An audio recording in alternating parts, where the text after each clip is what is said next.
We're just back from our Southern Caribbean cruise on the Celebrity Equinox, and we had a fantastic trip, and hopefully you've watched the videos of our sea days and of course our port excursions. And we took you around some of the restaurants that we ate in, some of the specialty restaurants, as well as the main dining room and Ocean View Cafe. But in this video I want to dig really deeply and give you a thorough, very honest food review. And we're going to start off by going to all of the free places. So that will be the main dining room, Ocean View Cafe, and we're going to go to Cafe Al Bacio as well. And I'm going to assume that you've got some kind of drinks package that will give you coffee and stuff there for free. And of course you can always get the cakes and so on anyway for free. So we're going to start off with the free restaurants, and then we're going to look at the specialty dining. So that is Sushi On Five, Tuscan Grille, Murano, and Cuisine, which is Le Petit Chef. So we went to all of those, so we're going to tell you exactly what they're like as well. So we're going to score all of the restaurants out of a possible score of 20 using my SAFE acronym, and SAFE stands for service, ambiance, food, and the overall experience that we had eating in those restaurants. So we'll give you a score out of 20 for each of those restaurants, so you'll be able to see the ones that we really liked and the ones that we thought could do a little bit better. So let's jump in, and we're going to start off with the first restaurant, which is going to be the Ocean View Cafe. So it's our last sea day, and we thought we would come up for a late breakfast. So I think you've got the same fare as before, the omelette station, which is what James likes, and all the usual stuff. Now, since we're eating early this evening, we probably won't have lunch, so we need to see what there is for breakfast. So we are just here having breakfast, and James, what did you have? Omelette with cheese and bacon. What do you think of that? Nice. And I had some banana pancakes, which were really nice, and some yogurt and fruit. And I also had an eggs benedict, which was okay, but it was a little bit cold. They're definitely and a bit raw, but anyway, these pancakes are really nice. They're freshly made banana pancakes, and we're having some coffee and juice as well. Now in the Ocean View Cafe in the evening, let's have a look at what food they have on offer.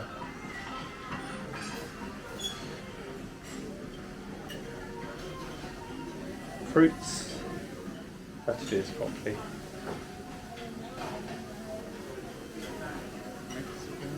Mexican food, guacamole, chili con carne, nachos, burgers, fries, baked potato, mashed potato. You can order steak and fish freshly cooked for you.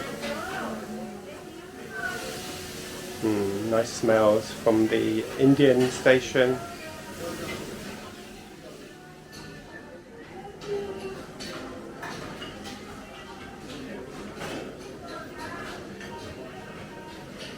You can get this freshly made Caesar salad. Lots of nice breads.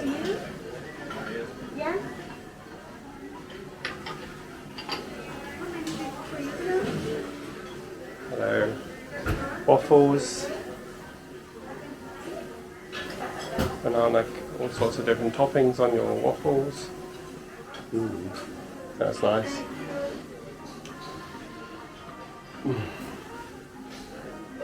More desserts around here. Different sorts of cakes.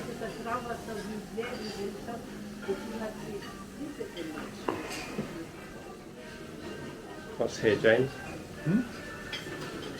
Chicken with different types of chicken.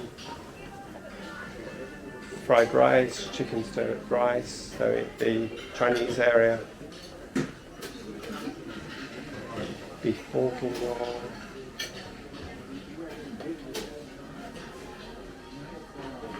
Nice roast beef. And there's the pasta station here with different sauces, garlic bread, different pastas, all the things you could want. Pizza, James's favourite station, salads,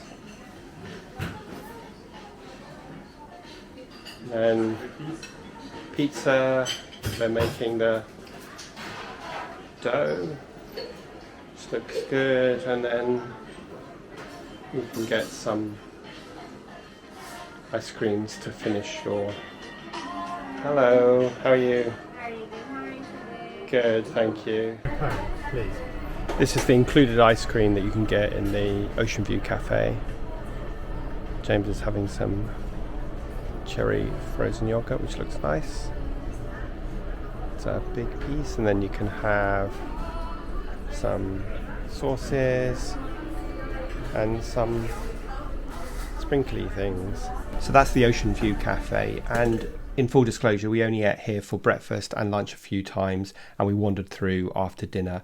I think it's exactly what you would expect in a buffet, and the quality of the food was very good, and it's a great place to go if you want a quick bite to eat.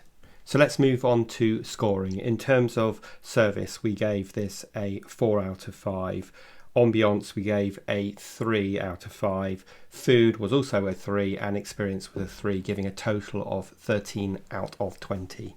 I don't think it's a place you'd want to eat every evening. I think variety of food would be a bit boring in the end, and I think you'd be missing out massively on eating in the other restaurants, but it is what it is, and a great place for breakfast or a quick lunch. So we're eating in the main dining room tonight, and it's a formal night, and although we booked in for 8 o'clock, there's a bit of a queue, as you can see, and I think people who haven't actually booked in are getting given bleepers and told to come back when their bleeper goes off. So we'll see how long it takes us to get a seat. We're here on the second to last night, and it's the posh food in the main dining room. So here is the menu. But it was absolutely crazy trying to get in, even though we had a reservation, and you can sort of see in here how close the tables are to each other. So on the menu tonight is things like lobster and beef Wellington, but I had the lobster last night in Murano, so a bit spoiled, so I'm not going to have that tonight, but we'll see how the service is and what the food's like. It's a bit chaotic here. It doesn't make for a great dining experience when there's so much traffic walking around you and staff frantically trying to reset the tables. There's still an awful long people queuing, although there's a lot of empty tables in here, but they obviously don't have enough staff to keep changing them quick enough to get the next people in, so we just placed our order, so we'll see how that goes, and we're waiting for our wine which we ordered a while ago that hasn't arrived yet, so we'll see what happens.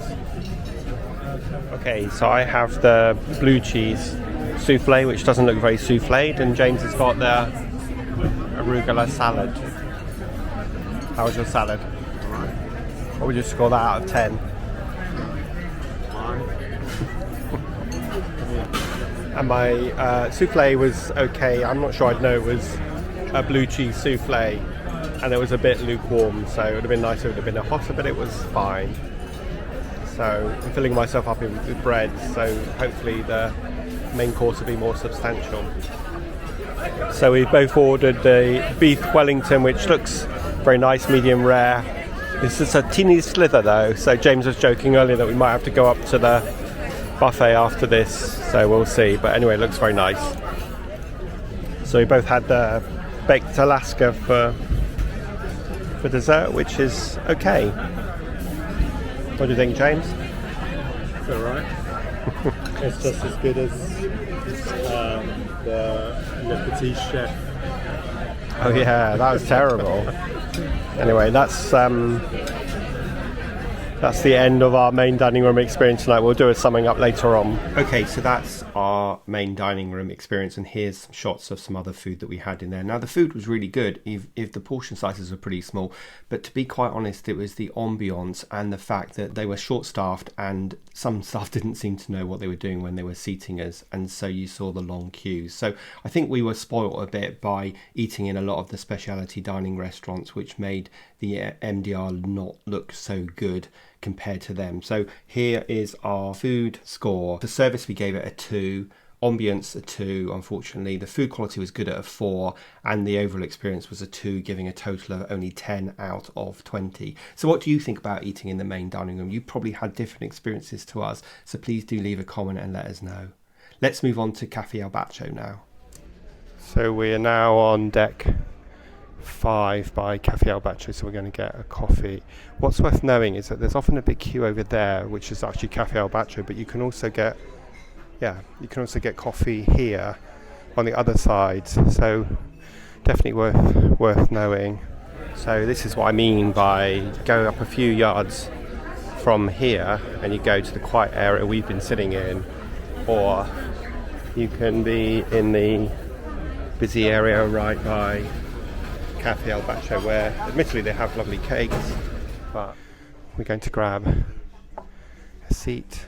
So that's Cafe Al Bacio, our first stop every single morning to grab a double shot latte for each of us to get our day started, and also a nice place to come and sit and watch the world go by in the afternoons and having tea and a cheeky cookie. So we scored Cafe Al Bacio 4 for service, ambiance was a 3, the food was a 4, and the experience was a 4, giving a total score of 15 out of 20. You could not fault how fast they were making coffee and how they did that with a smile on their face. And of course, the food, if you wanted to eat a cookie there or a cake, was great as well. So that is Cafe Al Bacio. Now let's move on to the first of the specialty restaurants, which is Sushi On Five.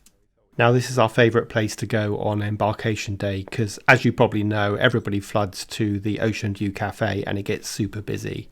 So we like to go somewhere else, and Sushi On Five is a great place to go. And it's an a la carte restaurant, so that you pay for the different things that you eat. Got the gyoza, chicken gyoza, Which looks nice. And I've got the lobster and prawn wontons with various sauces, which look very nice.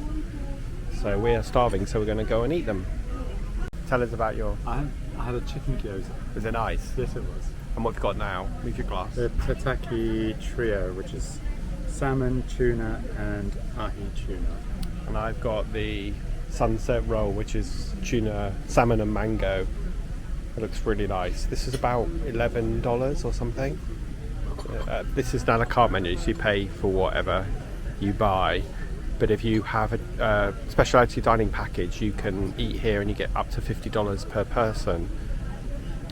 But we've got a bit of onboard credit of like $25, so we're going to use that and enjoy our lunch. And what's nice is that this is embarkation day, and I guarantee you that the Ocean View Cafe will be absolutely heaving because that's where everybody heads to. So this is a nice place to come on embarkation day. So we really enjoyed Sushi On Five. The service was amazing and the food was great and reasonably priced. So I'd highly recommend trying this out if you've never been there before. And of course, if you like sushi and fish, although they do have some vegetarian and meat options. So on to scores. We gave service a 5 out of 5, ambience a 4, food was a fantastic 4, and the experience overall was a 4, giving a total score of 17 out of 20. Okay, so let's move on to the next specialty restaurant, which is going to be Tuscan Grille. So, hello. My name is May. Nice to meet you. Hi, May. And Chef would like to welcome you with the one bread. We have grissini breast, Italian sourdough, and Parmesan focaccia. Please enjoy. Thank you. I forgot to record the antipasti plate, which we've consumed. James has got 2 boobies, a tomato boobie and a mozzarella. That's a lot. And I've got tilly little bruschetta.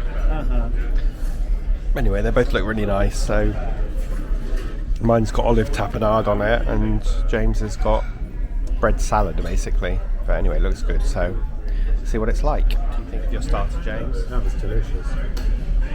I'd highly recommend it. Yeah, James won out there. The tomato was really tangy, wasn't it?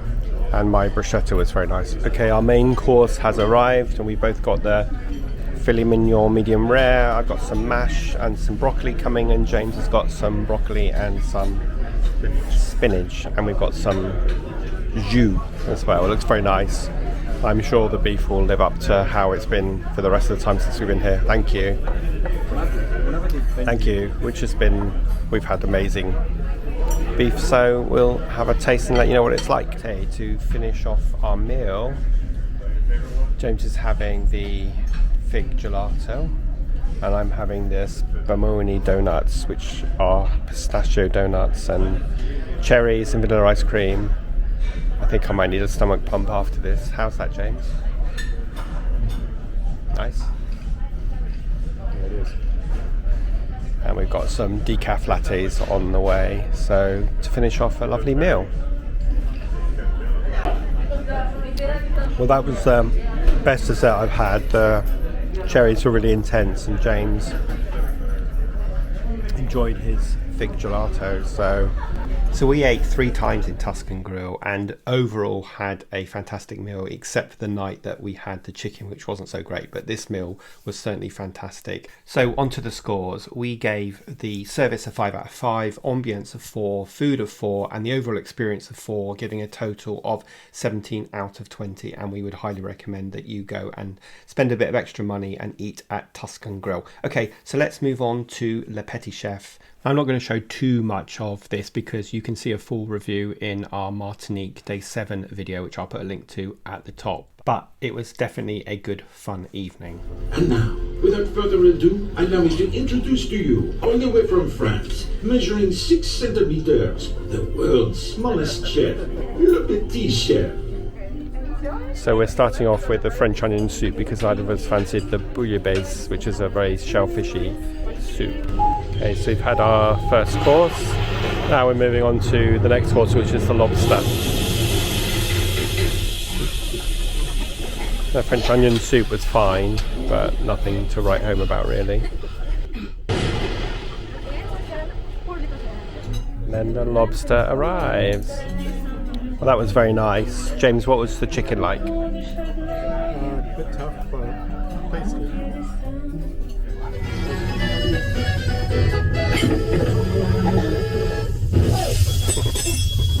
And here's the finished product that looks very nice, so we'll see how it tastes. And we're on to the last course, and there's the finished product, a scoop of ice cream. So that's a quick review again of Le Petit Chef. A good fun experience that everyone should do at least once, but in terms of quality and overall experience, I think Murano is much better, and it's the same price. So here are our scores for Le Petit Chef. For overall service, we gave it a 4. For the ambiance, it was fun, we gave it a 4. The food was good, 4, and the experience overall was a 4. So that gives us a total of 16 out of 20. Now I would have given a 5 for service because it was very, very good and obviously timed with the animation, but the queue and the experience to get in just took that 1 mark off. Okay, so let's move on to the last specialty restaurant, which is Murano. Now Murano is the slightly French inspired, super high level white linen service where quite a lot of the food is cooked at your table, and there's a bit of a show in terms of revealing the food and so on. Now we ate here 3 times and we did not have one bad meal, whether it be the starter, the main course or the desserts. So just a quick snapshot here. I'm having the lobster bis, which was absolutely lovely, and James had a goat's cheese souffle again, which was a 10 out of 10. So thoroughly enjoyable food.